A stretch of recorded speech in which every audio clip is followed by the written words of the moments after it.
What's going on, guys? The Comics Kid 2099 here, and I am here to talk to you about an X-Men book like I do every Monday, and I am here to talk about New X-Men Childhood's End Part 2. This collects New X-Men issue 24 through 27. It's written by Craig Kyle, Chris Yost, and it is drawn by Paco Medina. And like I said in my review of Childhood's End Part 1, this is really just one giant 12-issue storyline. It's not three separate stories. So when you read this story in trades, you might think, okay, it's three stories that might lead into each other. No, it's really just one gigantic story. It starts off with a lot of setup, a 4-issue setup, then stuff starts happening in this volume, and then more stuff starts happening in the finale of this story. But if you're trying to look at each trade as one story and review each trade as one story, as I will be doing, you're going to run into some problems, as I did last week, where I really hated the first trade because it didn't feel like anything was going on. It was a whole lot of setup. There was a whole lot of jumping around in time with flash forwards and flash backwards that was just needlessly stupid. You didn't need to be flashing forward to stuff that wasn't actually going to be happening within the events of the comic book for another 3 issues. It was just needlessly confusing and complicated, and it didn't really feel like a whole lot of stuff actually happened in Volume 1 of this run. Basically, the only thing that happened, you had M-Day, which didn't even happen in the comic. It happened in another comic. And then you had a bus full of depowered students who all got killed. And that's basically all that happened in the span of 4 issues. Now, you were setting up that William Stryker was back as a villain, but you could have done that in a lot less time than 4 issues. I like this volume quite a bit more than the previous volume. I'm still not loving it. There's still a lot of stuff here that I do not like. Still not crazy about the idea of Kyle and Yost, or Yost, I'm not sure how to say his name. Still not loving the idea of these guys shifting the focus over to the Hellions. There's like 80% of this book is all Hellions. They basically, by the end of this book, they've completely gotten rid of almost all of the New Mutants. The only ones who are left are Prodigy and Surge. I don't think there's any more New Mutants characters. Laurie, Wallflower, she gets killed. Icarus gets killed.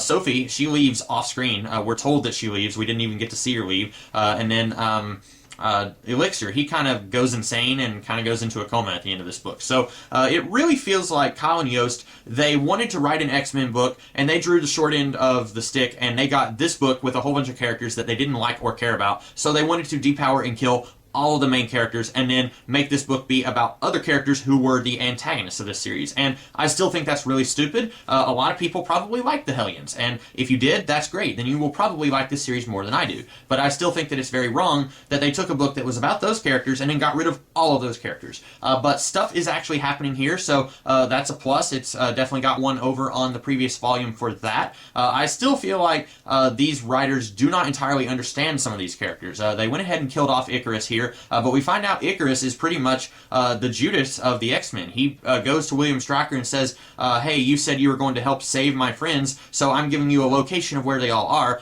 And he was an idiot and did that, and then William Stryker killed an entire bus full of depowered mutants. And Josh Foley, Icarus, he is from the Bible Belt, so it would make sense that he comes from a very religious family, and then he sees William Stryker, who is a very well-known evangelist. So in theory, that idea has some punch to it, that he was kind of betrayed because of his religious views, and his religious views were taken advantage of. That's an idea that could have worked, except that William Stryker is publicly known to be a criminal, and also when the whole God loves man kills thing was going on in the 80s, his oldest brother was a student at the Xavier's Mansion, so he definitely should have known that William Stryker should not be trusted. So this whole idea of Josh betraying his friends and basically getting like 25 of them killed, that's an idea that it works in premise, does not really work as much in execution. We get a little bit of character building going on between X-23 and Dust, which is something that I kind of like here, and unfortunately that doesn't last very long. It doesn't even last past this run on this title. Once we get past this title, actually once we get past Messiah Complex, X-23 goes to X-Force, and then Dust goes to Young X-Men, and then after Young X-Men, I don't think she was shown ever again. So unfortunately we don't get to see more of a friendship building between those two characters, but we get a little bit of a friendship going on here between them, and I really like that.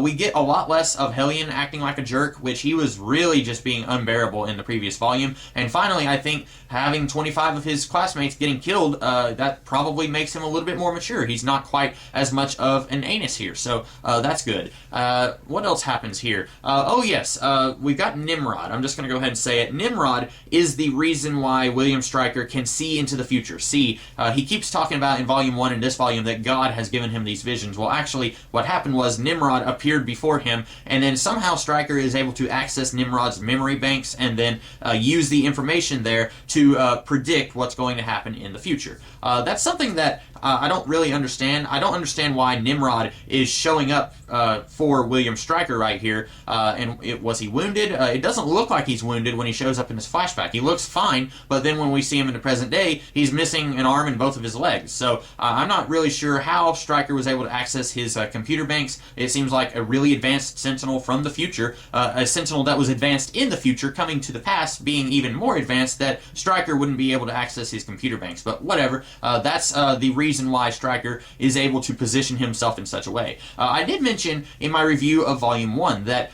this run is completely ignoring Stryker and his redemption story in God Loves Man Kills 2, which was in the Extreme X-Men series by Chris Claremont.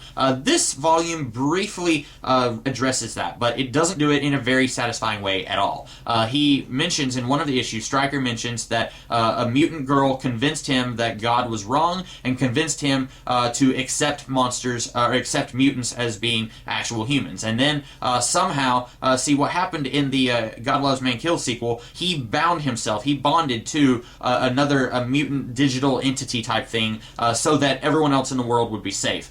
This shows a flashback where somehow he's released from that mutant digital entity, and then he goes around the world wandering, and he grows a beard of sorrows, and he keeps asking God, why have you forsaken me? It does not explain the hows or whys of William Stryker escaping from that situation that we found him in at the end of the God Loves Man Kills sequel.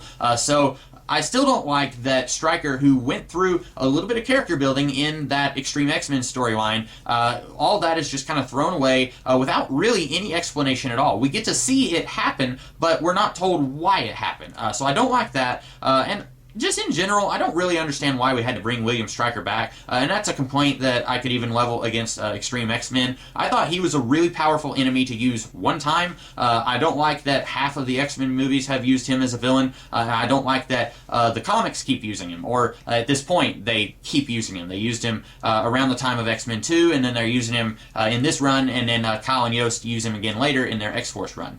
So I didn't really like that, but whatever. That's kind of just a plot device to get Nimrod in this story, because by the end, Stryker and his men are all defeated.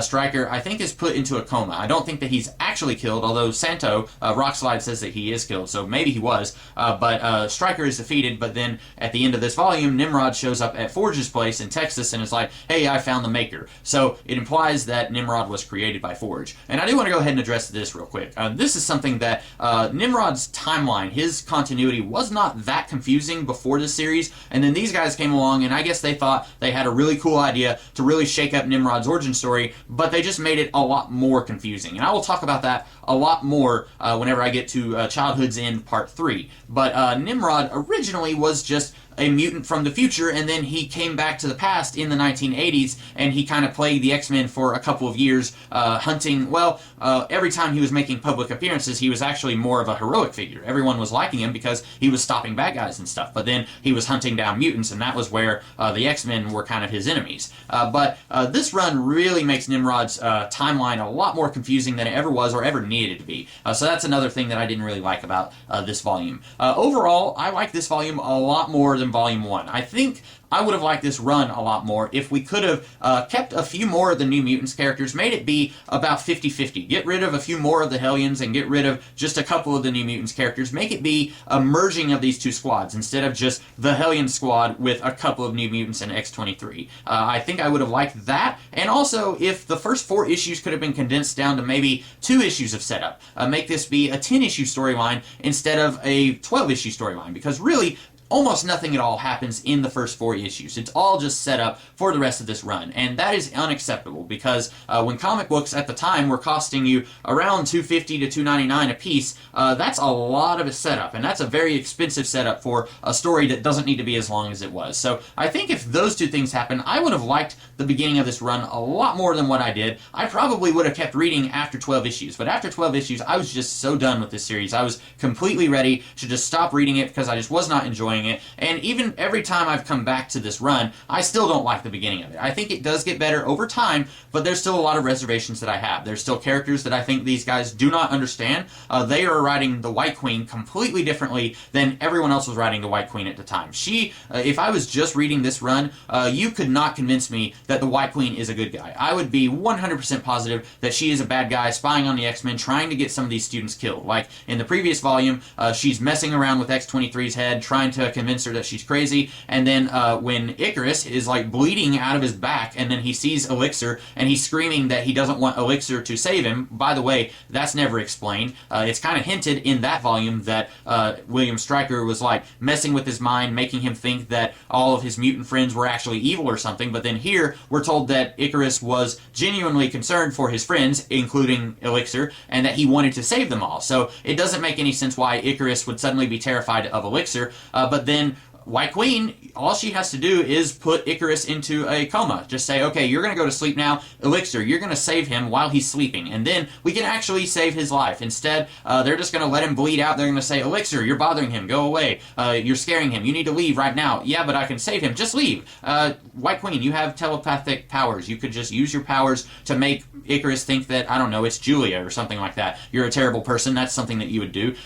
White Queen is such an awful human being here. There's one point where Psylocke, I think, is arguing with the rest of the ONE Sentinel people, the humans who pilot these giant Sentinels, and she's saying, listen, you guys are supposed to be here to protect us. We don't like you being here, but if you're going to be here, you're supposed to at least do your job. And right now, we've got 25 students dead on our lawn because you guys didn't do your job. And then these guys are trying to say that it's the X-Men's fault, and then Valerie Cooper says, listen, it's not the X-Men's fault, it's not the ONE Squad's fault. I would disagree, it is the ONE Squad's fault. But then she says, it's actually White Queen's fault. And I'm like, hey, yeah, we can all agree on that. White Queen is a terrible person. But there's a lot of characters in this run, and I just don't think these guys really understood. It makes me really curious why they even wanted to write the X-Men. If they were going to completely get rid of all the characters in this book, and if the characters they were going to use, a lot of them they don't seem to understand. But overall, this volume is a lot better than Volume 1. I think that all three of these volumes, the first three, the whole story with Nimrod and William Stryker, all of that should have been collected in one big 12-issue, not really an omnibus, but kind of just a bigger volume, so you're getting the whole story in one book,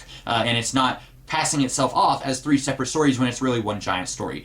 So those are my thoughts on this book. I hope that you guys liked my review, and if you did, be sure to like, share, comment, and subscribe, and I will be with you guys later in the week with some other videos. Looking forward to those popping up on your news feed, on your timeline, whatever it's called, and I will see you guys in the future. You guys have a great rest of the day. Catch you later.